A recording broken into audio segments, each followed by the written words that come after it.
नमस्कार साथियों, मैं हूं Pramod Kumar Kandwal, intensive spiritual path से।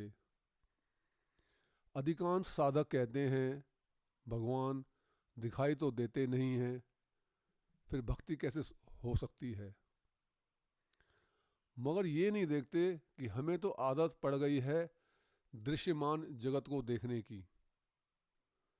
हमारे पास तो समय ही नहीं है कि हम उस अदृश्य परमात्मा को देख सकें, और यदि देखने की कोशिश करते हैं तो भी उस भौतिक संसार में ही, उन वस्तुओं में ही हम परमात्मा को देखने का प्रयास करते हैं। तो फिर हमें परमात्मा जिसका जो विरध है, अदृश्य रूप है, जिसकी इनविजिबल फॉर्म है, फिर हम उसे कैसे देखें। यदि दिखने वाली वस्तु को हम महत्व ही ना दें तो निश्चित रूप से ना दिखने वाली वस्तु दिखनी शुरू हो जाएगी। ये नियम है। यदि हम जो रात दिन सुबह शाम इन आँखों से भौतिक वस्तुओं को देखते हैं, यदि इसकी इम्पोर्टेंस ही अपने माइंड से ख़त्म कर दें तो निश्चित रूप से जो परमपिता परमात्मा का जो अदृश्य होने का जो नेचर है वो हमें दिखना शुरू हो जाएगा।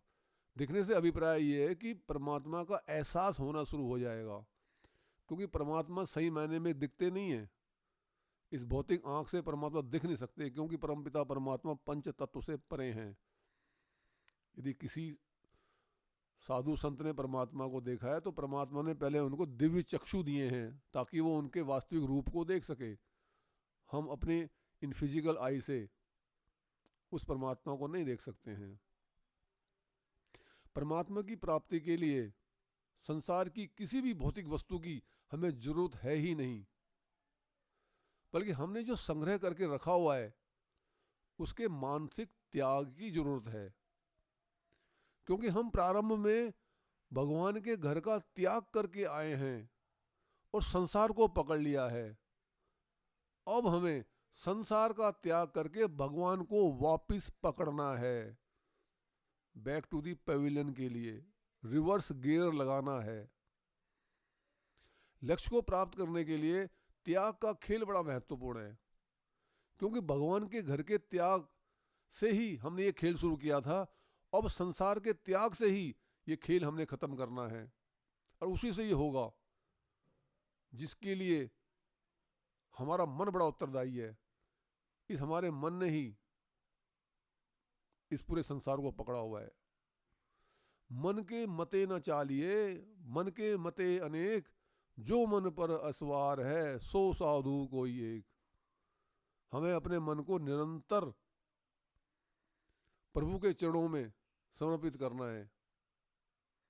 हम इसको पूर्ण रूप से नियंत्रण तो नहीं कर सकते, लेकिन इतना ज़्यादा प्रभावशाली है कि हमें इसे नियंत्रण करने की बजाय प्रभु के चरणों में डालना है, ताकि उसकी पावर वहाँ पे डाइवर्ट हो जाए।